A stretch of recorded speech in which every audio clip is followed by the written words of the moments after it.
আমাদের সমাজে দেখবেন কিছু অদ্ভুত টাইপ লোকজন আছে, হ্যাঁ, যারা কথা বলার কোনো টপিক খুঁজে পায় না, লজিক ছাড়া কথা বলে। এই যে ধরেন হঠাৎ করে আপনাকে এসে জিজ্ঞেস করবে, কিরে বিয়ে করছিস না, যে বিয়ের বয়স তো পার হয়ে গেল। মানে ওদের কাছে এমন মনে হয় যেন আমি আমার বাপ মার খাচ্ছি না, হ্যাঁ, ওরা আমাকে খেয়ে দিয়ে লালন পালন করতেছে, আমি ওদের মাথায় ধরছি, বিয়ে করছি কবে কি করছি না এটা ওদের গায়ে লাগতেছে। মানে আমার টেনশনে যেন ওরা ঘুমাতে পারছে না। হ্যাঁ, তো আমাকে নিয়ে গসিপ করে সেই সকল লোকজনকে বলি, আমি তো আর আপনার মেয়ের মতো না, তাই না? আমার বাবার মাথায় ধরি নাই, হ্যাঁ, 2-4টা ছেলের সাথে আমি পালিয়ে যাই নাই যে আমাকে ঘটা করে এনে জোর করে বিয়ে দিয়ে দেবে। আমার বাবা মা যখন ইচ্ছা হবে আমাকে বিয়ে দিয়ে দেবে। আমি তাদেরকে বলিও নাই যে আমাকে বিয়ে দিয়েন না, আমি তাদেরকে এটাও বলি নাই যে আমাকে বিয়ে দিয়ে দেন।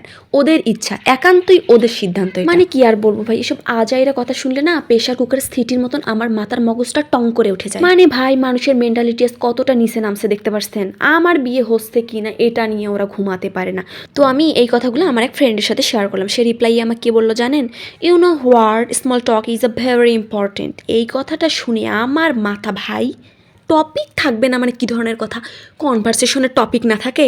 কত তো ভালো ভালো টপিক আছে, সেই টপিকগুলো তুলুক না। এই টপিকগুলো মূলত আমাদের সমাজের কিছু শ্যালো লোক থাকে, হ্যাঁ, যারা কথা বলার কোনো টপিক খুঁজে পায় না, যাদের সঙ্গে কেউ কথা বলে না।